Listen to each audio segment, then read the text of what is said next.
So if you break your arm, an X-ray gives you this really clean, um, unquestionable binary. Right, you just look at the film. Exactly. You look at the film, you see the jagged white line, and you know instantly, like broken or not broken. Yeah, it's a very satisfying clarity. It is. We totally gravitate toward that kind of precision. Yeah. We like to categorize our problems cleanly so we can just apply a straightforward fix. Of course.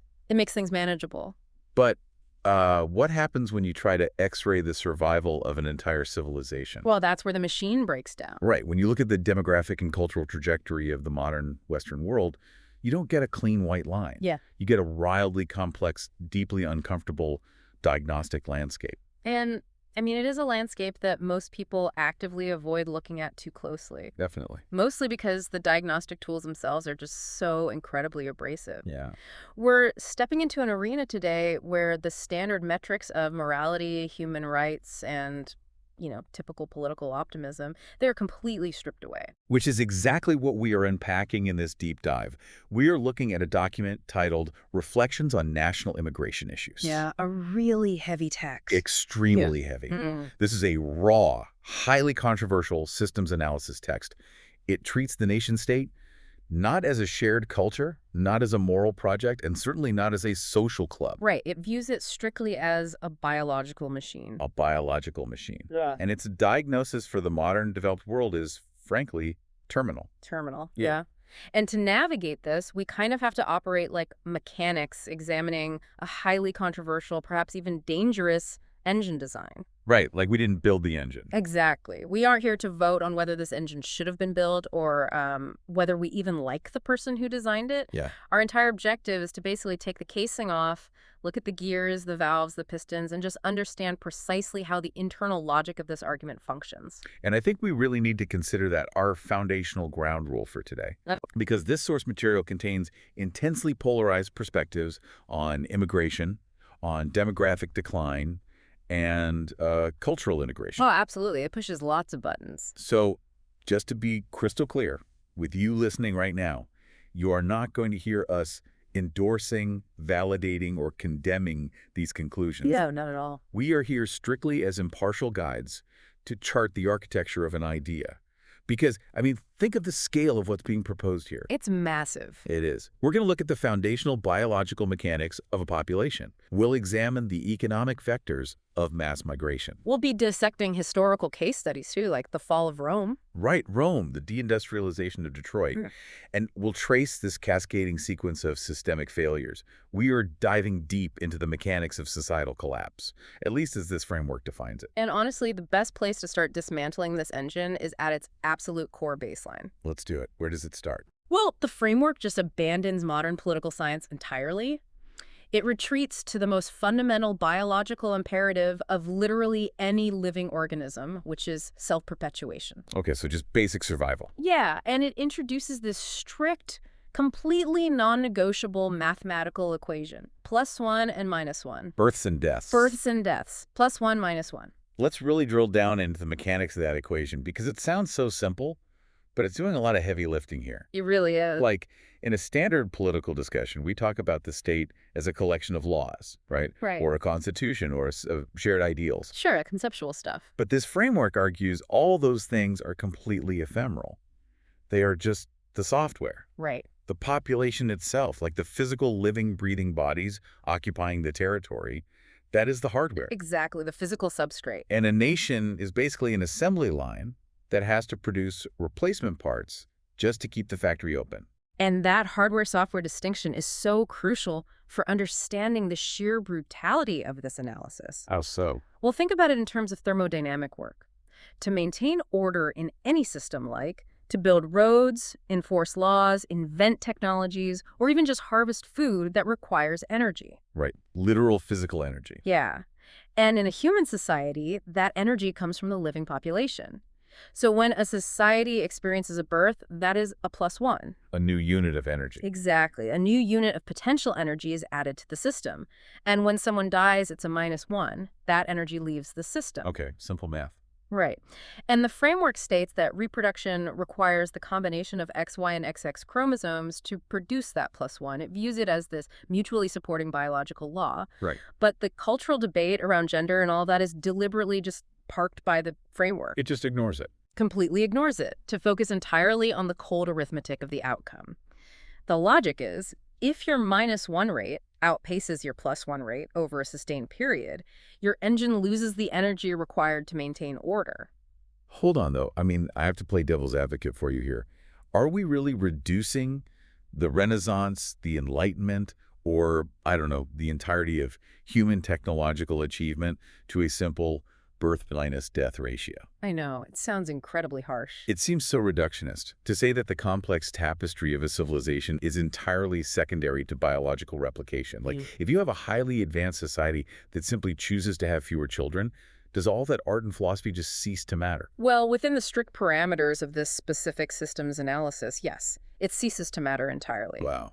Just entirely irrelevant. Yeah, because the logic is that art, philosophy, advanced technology, those are all emergent properties of a living, functioning population. Right. They cannot exist independently of the biological host. The software needs the hardware to run. Yeah. Exactly. If the population, the hardware, degrades and eventually powers down because the replacement rate has stalled, it really does not matter how beautiful the software was. Because the computer is off. Precisely. A dead society cannot appreciate its own art. So the framework treats the demographic structure as the absolute prerequisite for everything else. Okay, I follow the logic. Right. If the state cannot maintain the population size required for effective functioning, then labor force needs cannot be met, the tax base evaporates, the military cannot defend the borders, and the society eventually just becomes a historical ghost. So if a nation enters this demographic winter, which, actually accurately describes much of the developed Western world right now. Yeah, it does, yeah. Then the internal +1 engine is broken. The framework then posits that the nation faces this critical existential fork in the road on how to fix it. Right, the two pathways. Yeah, which leads us directly to the concepts of the upward breakthrough and the downward breakthrough. So let's examine the mechanics of that upward breakthrough first. Because if your internal assembly line is stalled, fixing it from within is agonizingly difficult. The upward breakthrough means achieving that necessary +1 by improving the domestic population. So making the existing people have more kids. Essentially, yes, but it requires massive shifts. Shifts in development, public policy, resource allocation, and cultural formation. That sounds expensive. Incredibly expensive and slow. You have to create the economic and social conditions where the native population is both incentivized and practically able to reproduce at replacement levels, Right. while simultaneously ensuring that this new generation is highly educated and civically engaged. So to put that in corporate terms, because I think that helps visualize it, it's like a legacy tech company realizing its flagship product is totally obsolete. More fit analogy, yeah. The upward breakthrough is the painful multi-year research and development process. You have to halt your stock buybacks, you have to invest heavily in internal training, change your stagnant corporate culture, and just endure years of low profits to invent something better. Exactly. It requires immense internal discipline and a ton of political will. But if you pull it off, you own the innovation. It's totally sustainable. It is sustainable, absolutely, but it is politically unpalatable. Because of the timeline. Exactly. It takes decades to show results. Politicians operate on 2 to 4 year election cycles. They do not have the incentive to endure the short-term pain of an upward breakthrough. They want a quick fix. Right. And that leads directly to the alternative, which the framework claims almost all Western nations have currently adopted, which is the downward breakthrough. The outsourcing option. Yes. Instead of fixing the internal machine, you simply import external populations to meet the numerical quota. You bypass the R&D department entirely and just outsource the problem. So staying with that corporate analogy, outsourcing fixes the immediate spreadsheet, right? Sure. You fire your expensive domestic engineers and you hire a massive, cheap coding farm halfway across the world. Yep. The quarterly headcount looks fantastic. Right, the immediate bug queue goes down, everyone's happy, but you've just gutted your institutional knowledge. You've sacrificed your core innovative capacity for a short-term patch. That's exactly it. And the framework labels this a downward breakthrough because it operates on this deeply controversial assumption about the quality of the imported population. Yeah, and the terminology, downward, that is really the razor edge of this entire theory. It's a loaded word. Very loaded. The framework asserts that this strategy inherently imports a population of a lower average quality than the existing domestic population. Which we definitely need to unpack. We do. But before we define quality, we need to look at the historical precedent the text uses to illustrate this mechanical failure of the downward breakthrough. Okay, what's the example? The Roman Empire. Oh, right. The situation with the Foederati. Exactly. Rome had a massive +1, -1 deficit, right? The traditional Roman citizen classes were just no longer reproducing at levels sufficient to staff the legions or even work the vast agricultural estates. Right. The engine was starving for bodies. Right, they needed people. Precisely. So Rome faced that exact fork in the road, revitalizing the Italian heartland like, reforming massive wealth inequalities, breaking up those huge latifundia estates, encouraging citizen birth rates. That would have been an excruciating upward breakthrough. A huge structural overhaul. Huge. So instead, they opted for the cheap downward fix. They imported entire barbarian tribes, the Foederati. Just brought them right in. Yeah, allowed them to settle within the imperial borders and tasked them with defending the frontiers and providing agricultural labor. And on paper, at least initially, the arithmetic balanced out. They got the thousands of bodies they needed to hold the line against other incursions. The arithmetic worked for a very short period. But here's the mechanical breakdown. The imported bodies did not share Roman culture, they didn't share Roman legal traditions or Roman civic allegiance. Right, they weren't Romans. No, they were loyal to their tribal chieftains, not to the Senate, not to the emperor. So Rome solved an immediate quantitative labor shortage by creating a permanent systemic qualitative fracture. Wow. They outsourced their core sovereign function defense to an unassimilated population. That's a huge gamble. And it failed. The very solution intended to save the empire ended up accelerating its fragmentation and ultimate collapse because the imported population was just not interchangeable with the domestic population it replaced. I mean, think about the magnitude of that historical parallel. The framework is essentially saying that modern Western nations are executing the exact same maneuver, but on a much larger, much more rapid scale. Exactly. But this entire downward breakthrough strategy, from a policy perspective, it relies heavily on one massive load-bearing assumption. Which is? That the imported population will be just as skilled, just as capable, and just as aligned with the complex mechanics of the host nation as the domestic population was. Right. Which brings us to the first major pillar the framework aggressively dismantles. It calls this the myth of quality. The myth of quality. Yeah, the argument is that the idea of incoming populations matching or exceeding the host nation's average quality is statistically and probabilistically false. Okay, let's define quality here very clearly, because otherwise this just sounds like a horrific moral judgment. Right? Yes, we have to clarify this. When the framework says quality, what exactly is it measuring? It is vital to understand that quality in this specific context has absolutely nothing to do with inherent human worth or dignity or morality. Okay. This is a cold systems analysis. Quality is defined as a specific matrix of attributes. Like what? Baseline educational attainment, highly specialized skills, behavioral alignment with high-trust environments, and the civic habits necessary to seamlessly integrate into a hyper-complex post-industrial economy. So it's about compatibility. Entirely. It's about systemic compatibility. Does this unit of human capital possess the specific software required to operate effectively within this specific hardware environment? Okay, so with that definition firmly in mind, the framework asks a very mechanical question about human motivation. Why do people migrate in the first place? Right. And the logic operates on what it calls a socioeconomic gradient. A gradient. Yeah.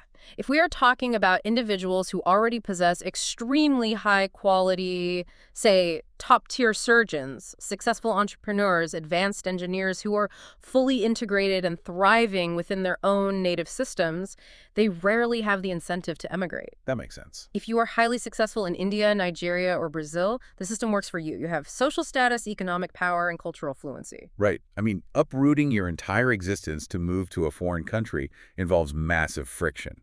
You lose your network, you often face credentialing nightmares where your medical degree isn't even recognized, and you suffer a significant drop in relative social standing.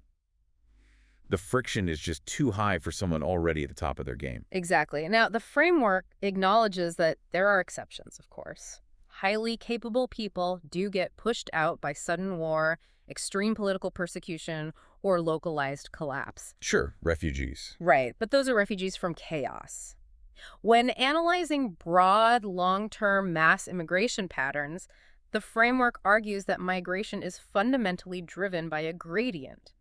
It flows overwhelmingly from lower functioning, less developed systems toward higher functioning, highly developed systems.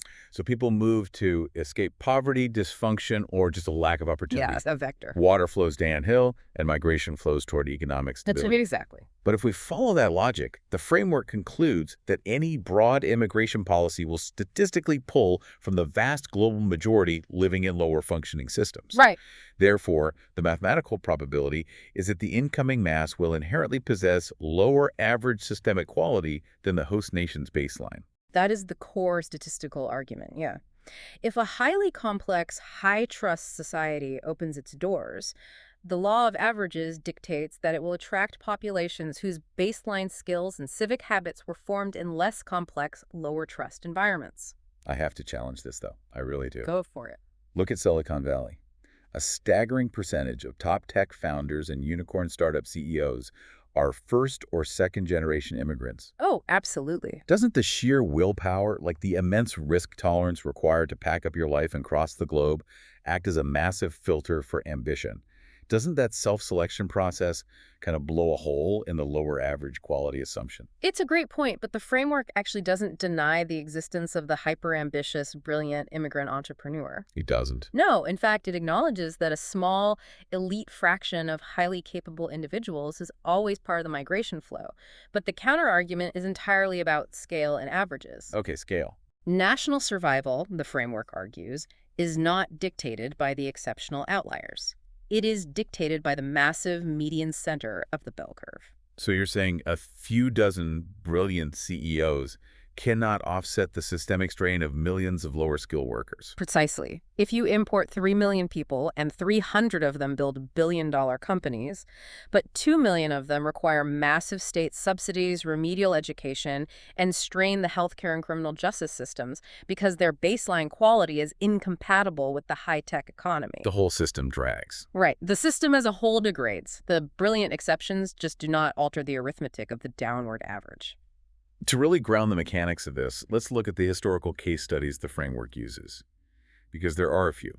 Let's start with the German Gastarbeiter, or guest worker program of the 1960s. Yes, a perfect example. This perfectly illustrates the danger of treating human beings purely as economic inputs, right, without considering the broader quality matrix.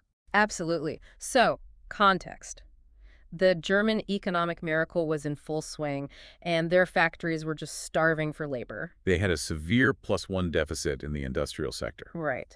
So the German state solution was entirely transactional. They established bilateral agreements to import millions of low-skilled laborers, primarily from Turkey, Yugoslavia, and Italy. And the operative word there was guest. Guessed, exactly. The economic assumption was that these were basically interchangeable units of physical labor who would work the assembly lines, live in dormitories, and then just return to their home countries when the economic cycle cooled down. So they screened for strong backs and completely ignored the cultural software. Exactly. They did not screen for language proficiency, civic compatibility, or educational potential because they didn't think they needed to. Right, they thought it was temporary. But the fundamental flaw in that systems analysis was forgetting that labor comes attached to human beings. And human beings put down roots. Yes. The workers didn't leave. They utilized family reunification policies to bring their spouses, their children. And what was the systemic result of that oversight? How did it change things? Well, because the initial selection was based exclusively on low-skill manual labor from lower-functioning economic systems, the resulting permanent community started at a massive deficit in that quality matrix we talked about. The matrix required to thrive in a rapidly advancing German society. Right. And the framework argues this created multi-generational social schisms. How so? You saw the formation of parallel communities that consistently lagged in educational attainment, economic mobility, and cultural integration compared to the native German baseline. The permanent divide. Exactly. The German state solved a temporary industrial labor shortage by permanently altering their demographic composition with a population that required generations of expensive, difficult integration efforts. It was the epitome of the downward breakthrough. Wow. And the framework also points to the United States, specifically the 1965 Immigration Nationality Act, as a massive structural pivot point regarding this socioeconomic gradient. Yes, the 1965 Act fundamentally changed the mechanics of how the United States selected its imported population. Because before that, it was different. Prior to this, systems were largely based on national origin quotas, which, had their own severe flaws. But the 1965 Act shifted the primary mechanism of legal immigration away from strict merit-based or economic need filters and toward family reunification. Let's break down the mechanics of family reunification or chain migration as it relates to this concept of quality. Okay. If I am a highly skilled engineer who immigrates to the U.S. on a merit visa, that's a direct economic filter, right? Yes, the system selected you for your skills. But under family reunification, I can eventually sponsor my parents, my siblings, and their spouses. And that is exactly where the framework argues the probability distribution radically changes. Because it's no longer about skills. Right. When you move from a merit-based filter to a biological or familial filter, you remove the requirement for systemic compatibility. So the brother of a brilliant engineer might be a brilliant engineer himself, Or he might possess absolutely zero marketable skills for a post-industrial economy. Right. By prioritizing family ties over economic utility, the framework argues the U.S. vastly increased the sheer quantity of low human capital residents entering the system. And what is the economic mechanism of that influx? Like, how does it physically strain the system? It basically alters labor supply elasticity. Okay, unpack that. When you introduce a massive influx of low-skill labor, you dramatically increase the supply of workers willing to accept lower wages and poorer working conditions. It's supply and demand. Exactly. This applies immense downward pressure on the wages and bargaining power of the domestic working class. It hurts the native workers. Yes, and simultaneously, a population with lower average economic output contributes less to the tax base, while proportionally requiring more from social safety nets, public schools, emergency healthcare, things like that. So it's a double hit. Exactly. The framework argues this policy shift essentially codified the downward breakthrough into law, ensuring a continuous flow along the socioeconomic gradient. This places policymakers in an incredibly tight corner, honestly. Oh, absolutely. Because if the statistical reality of global migration means your imported population is, on average, going to start at a lower baseline of systemic compatibility, then the survival of the host nation rests entirely on one desperate hope. Which is? That you can rapidly and successfully upgrade their software. Yes. Which brings us to the second massive assumption, the framework attacks. The assimilation mirage. Right. The assimilation mirage. Because if the incoming population can be seamlessly assimilated, if they quickly adopt the host nation's language, civic values, work ethic, legal norms, then the initial deficit in quality is just temporary. It's just a phase. Right. The system processes the new inputs, upgrades them, and continues functioning normally. But the framework argues this belief in smooth assimilation is a profound illusion. It claims it's utterly disconnected from the historical realities of human tribalism. the text goes really granular here, dissecting what it calls natural cultural barriers. It doesn't treat assimilation as a matter of simply moving to a new neighborhood and, trying the local food. No, not at all. It describes civilizational chasms. Let's break down the mechanics of these barriers: ethnicity, race, language, and religion. Let's look closely at language first. In an optimistic political framework, language is just a communication tool, right? You take some classes, you learn the vocabulary, problem solved. Right, Rosetta Stone. Exactly.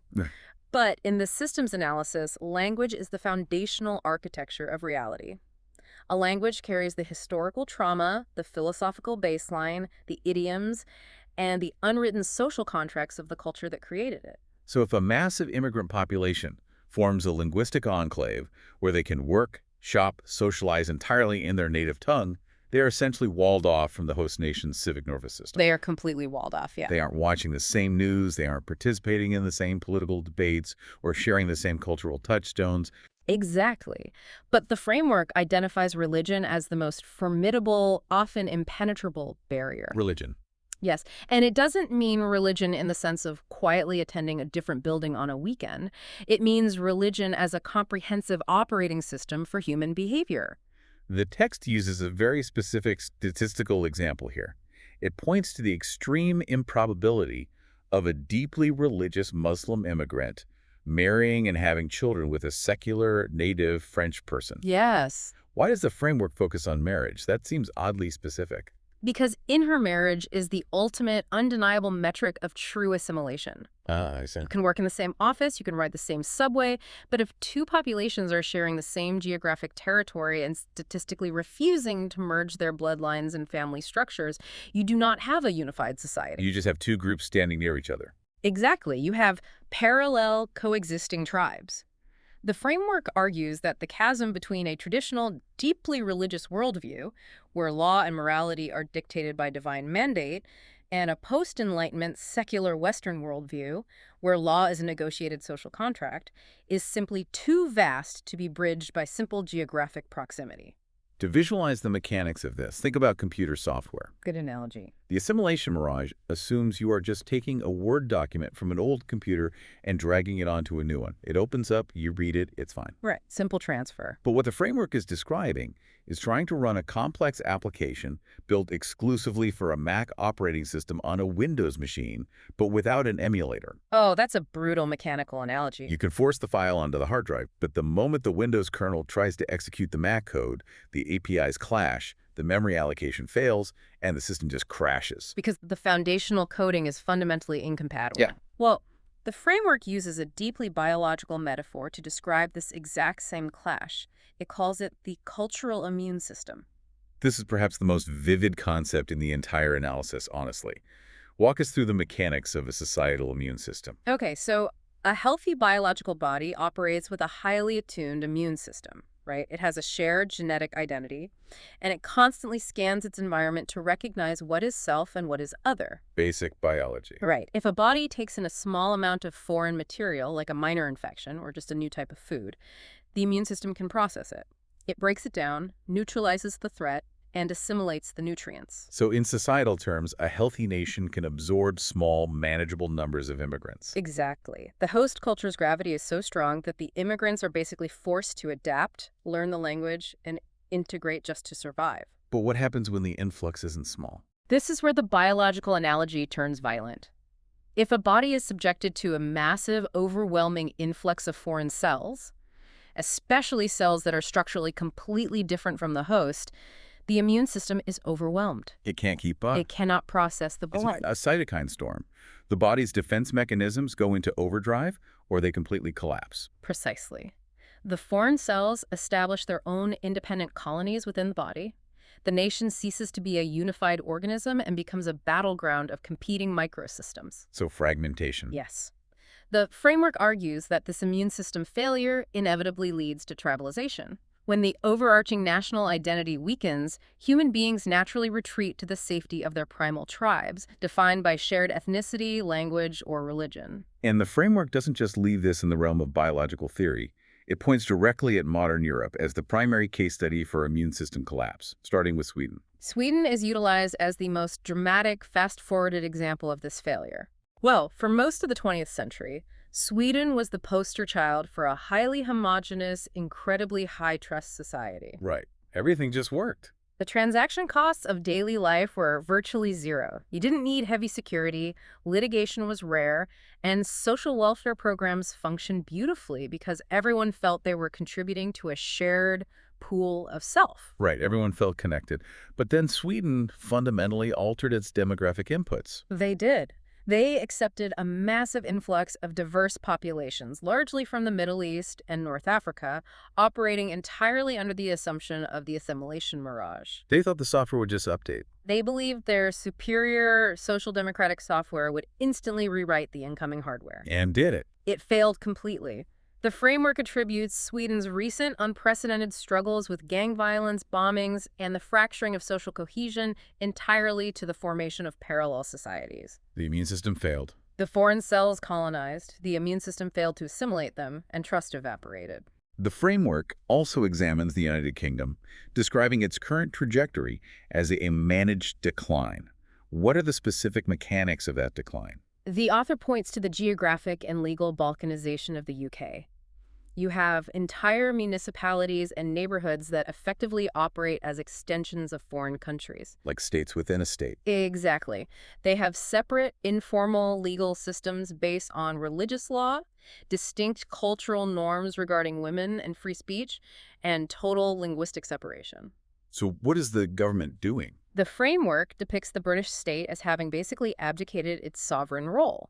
Instead of enforcing a unified national standard, the state just manages the friction between these competing tribes. It's a permanent state of That's fragmentation. exactly a managed decline. Let's pull back and synthesize the compounding nature of this analysis so far, because there are a lot of layers here. Yeah, let's recap. If the global socioeconomic gradient mathematically guarantees that the incoming mass starts at a lower baseline of systemic compatibility, Right. and if the natural cultural barriers make large-scale assimilation an absolute mirage resulting in tribal balkanization, what is the final mathematical outcome?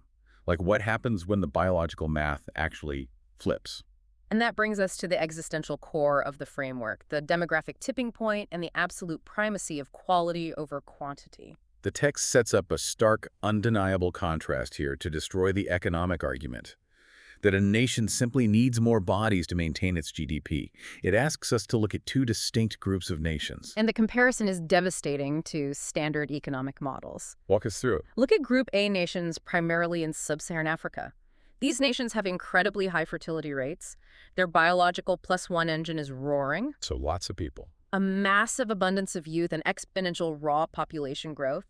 Yet their overall systemic development, economic stability, and that individual quality matrix we defined earlier remain critically low. Right. They are trapped in cycles of poverty and instability despite having endless demographic energy. Okay, so that's Group A, and then it sets up Group B. Right. Group B consists of countries like Luxembourg, Switzerland, or Japan. Places with shrinking populations. Exactly. These nations are in the grip of severe demographic winters. Their +1 engine is sputtering, and their populations are aging rapidly. But despite this severe quantitative deficit, they maintain the highest levels of individual population quality, breathtaking technological advancement, and rock-solid societal stability. So the framework is basically screaming that a small, highly cohesive, high-functioning society is infinitely superior to a massive, fragmented, low-functioning one. Exactly. The raw census count is irrelevant. The capability and compatibility of the people counted are literally all that matter. And to illustrate how policymakers profoundly misunderstand this dynamic, the framework introduces this brilliant, deceptively simple culinary analogy, the flour and water cycle. I want to spend some time on this Nice because trip. it perfectly captures the mechanics of a failing policy feedback loop. Walk us through the dough analogy. Okay, imagine the complex society is a specific recipe for bread dough. Okay, bread dough. The state's economic planners realize they are short on flour, meaning they have a quantitative shortage of domestic workers.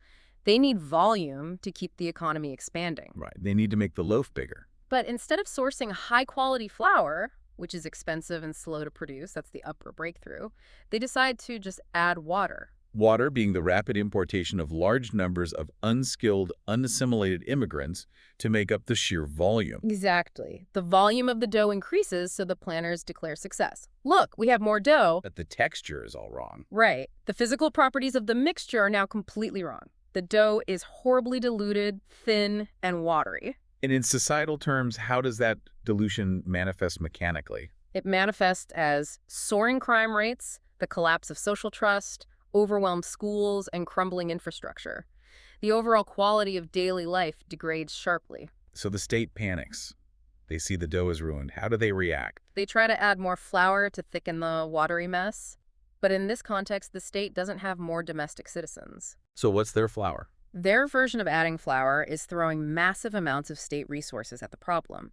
They vastly expand the welfare state, they multiply the police force to handle the crime, they fund endless diversity, equity, and integration programs, and they hire thousands of bureaucrats just to manage the friction. They are trying to artificially thicken the societal dough with money and bureaucracy. Yes, and they trap themselves in an incredibly expensive, terminally failing feedback loop. Because it doesn't fix the underlying chemistry. Exactly. They added the wrong fundamental ingredient initially, and now they are bleeding their own high-trust resources dry trying to compensate for a chemically unstable mixture. And this exact mechanism leads to the most terrifying mathematical threshold in the text, the 50% threshold. Yeah, this is the tipping point. The framework asks a brutal question. What happens to a nation when the incoming, unassimilated, lower-quality population statistically exceeds the native population? What happens when that line crosses 50%? Well, think about it in physics. When water hits 32 degrees Fahrenheit, it doesn't just get colder, it undergoes a phase transition. Right. It turns to ice.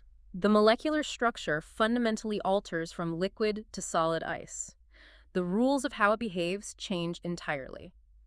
The framework argues that the over 50% demographic threshold is the societal equivalent of a phase transition. Wow. It is not just an interesting milestone for a census worker, it is the absolute trigger for irreversible systemic collapse. Because the democratic mechanism itself becomes the tool of transition, doesn't it? Yes.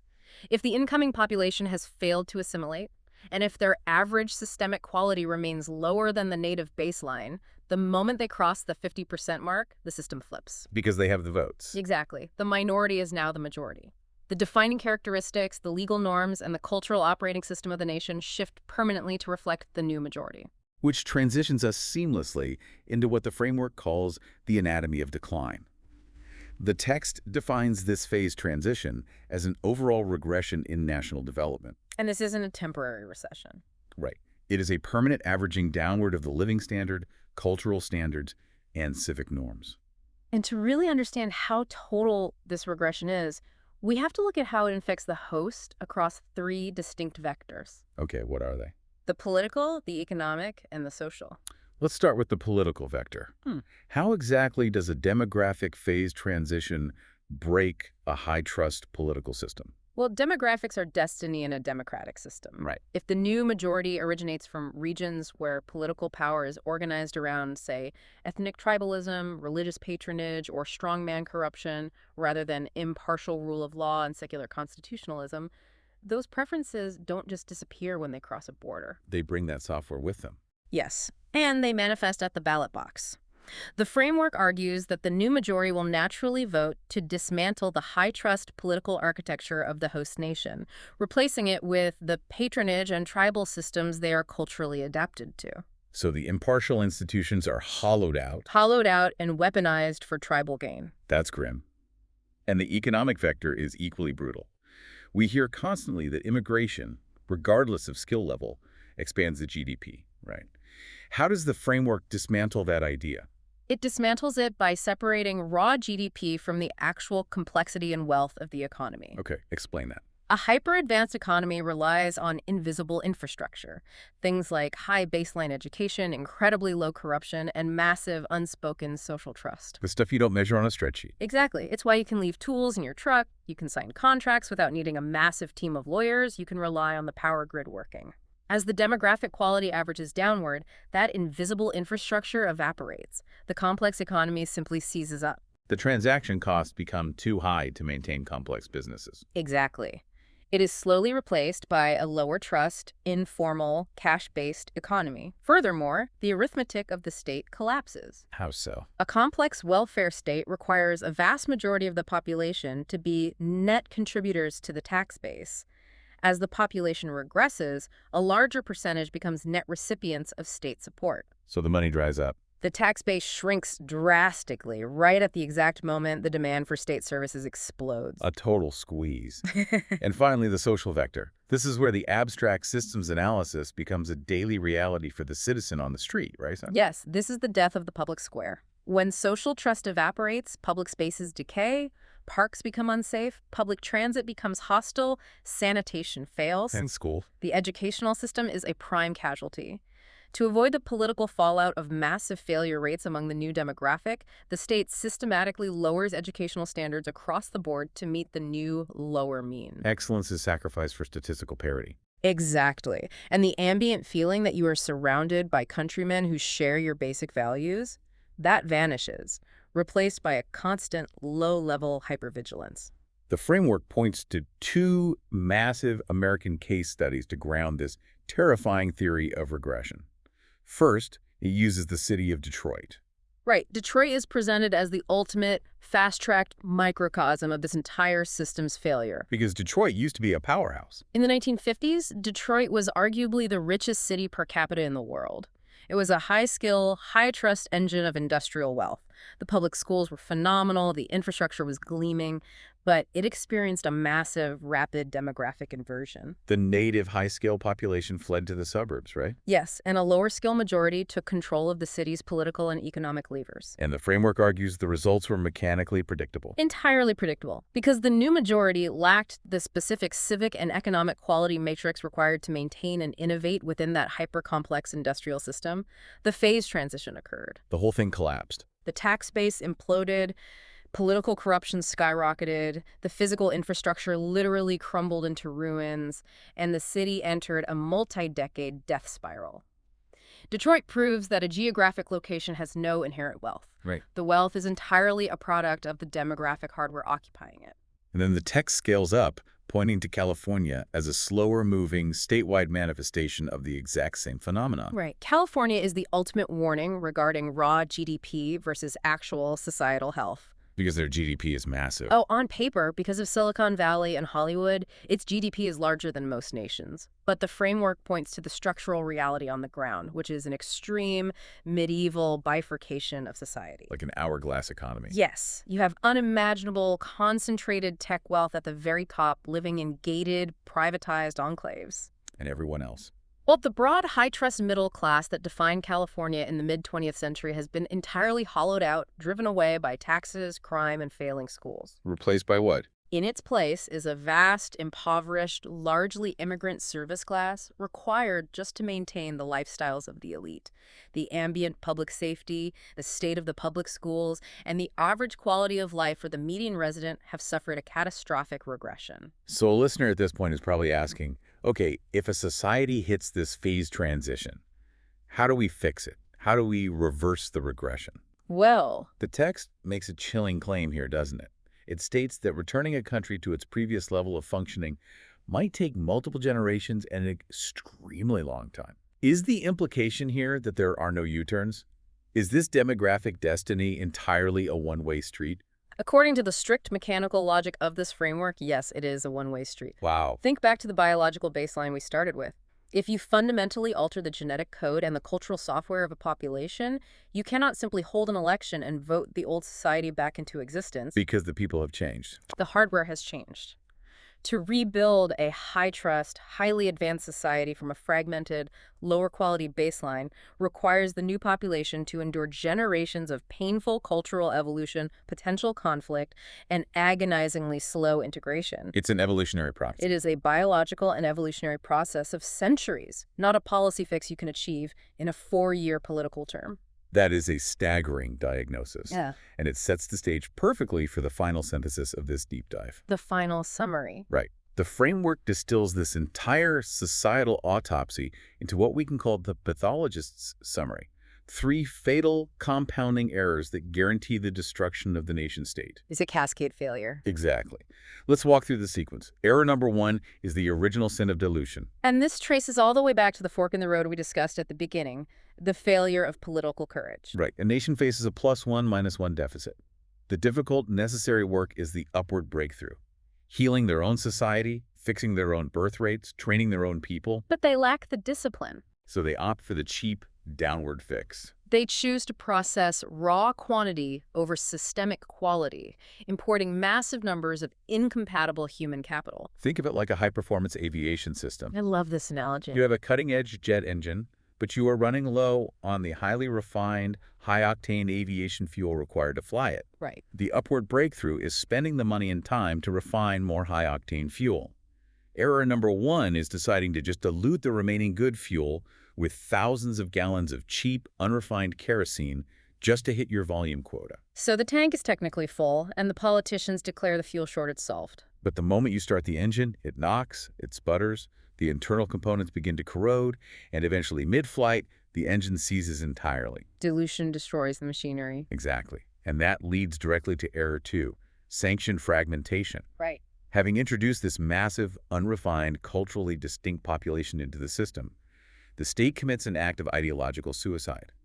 It adopts multiculturalism. And the text treats multiculturalism not as a beautiful tapestry, but as the deliberate dismantling of the societal immune system. Why? Because in a healthy system, the state would forcefully demand rigid assimilation. It would use its educational and legal apparatus to relentlessly break down the incoming tribal identities and forge them into the national mold. Force them to integrate. Yes, but under multiculturalism, the state actively funds and encourages the exact opposite. It subsidizes ethnic enclaves, it promotes linguistic division in schools, and it refuses to enforce its own cultural norms out of a misplaced sense of tolerance. It basically says you don't have to fit in. It effectively tells the incoming population that they have absolutely no obligation to adapt to the host software. The immune system is turned off by state mandate, which guarantees permanent tribalization. Which triggers the final fatal domino, error 3. Right. The framework uses a brilliant application of an old economic principle here. Yeah. Gresham's law of demographics. This is the nail in the coffin. Explain the original economic law first. To understand the demographic application, you have to understand the historical economic law. In the 16th century, Sir Thomas Gresham observed that bad money drives out good. Break down the mechanics of the coins for us. Okay, imagine a kingdom where the currency is pure silver coins. The government, wanting to save money, starts minting new coins that look identical but are actually made of 90% cheap lead and only 10% silver. Okay, so a debased coin. Right. But the government mandates by law that a merchant must accept the lead coin at the exact same value as the pure silver coin. What do the citizens do? Human nature takes over. If I have one pure silver coin and one cheap lead coin and I have to buy bread, I'm going to hand the baker the cheap lead coin. Exactly. I'm going to hoard the valuable silver coin in my vault. Every single citizen hoards the good money and spends the bad money. Within months, the pure silver entirely disappears from circulation.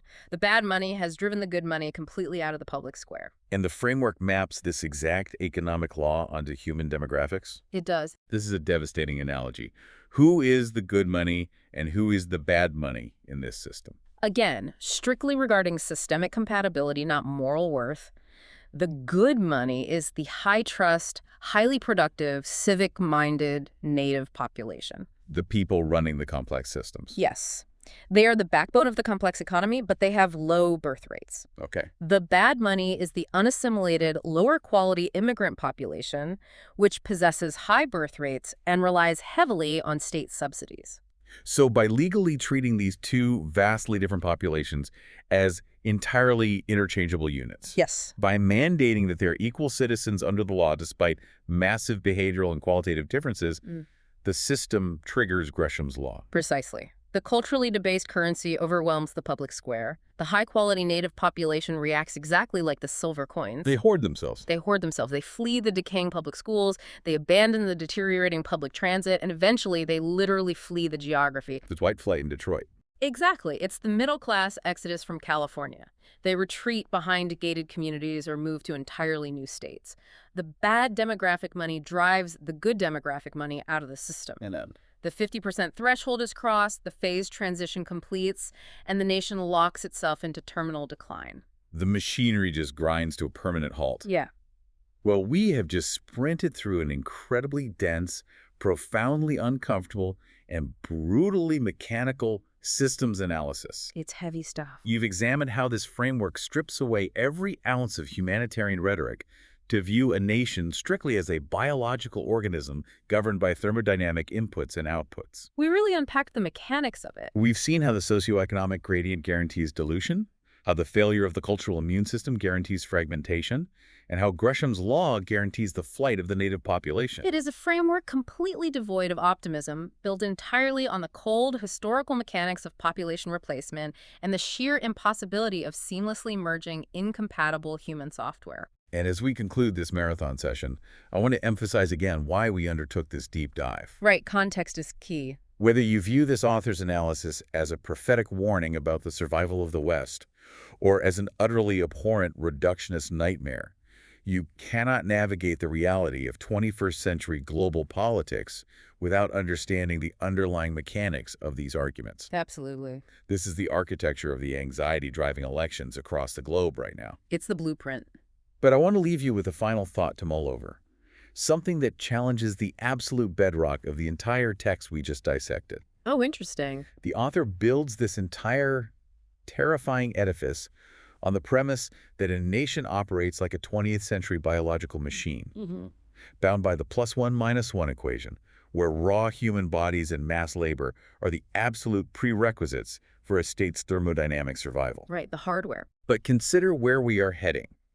If we assume that the next few decades will see the exponential rise of artificial general intelligence, mass robotics, and automated supply chains, the very nature of thermodynamic work changes. That's a huge shift. If a nation's economic output, its military defense, and its infrastructure maintenance become entirely decoupled from human labor, does the biological math still hold up? Yeah, it might not. If a society no longer needs a massive working class to maintain its wealth, is the very definition of a nation-state about to evolve into something this rigid birth minus death equation can't even comprehend? Are we basically worrying about the +1 - 1 of human bodies just as the necessity of human bodies is about to become obsolete? Exactly. Think about that the next time you look at the demographic X-ray of our society. Thank you for your time, your focus, and your intellectual rigor Yeah. on this exceptionally intense deep dive. We'll see you next time.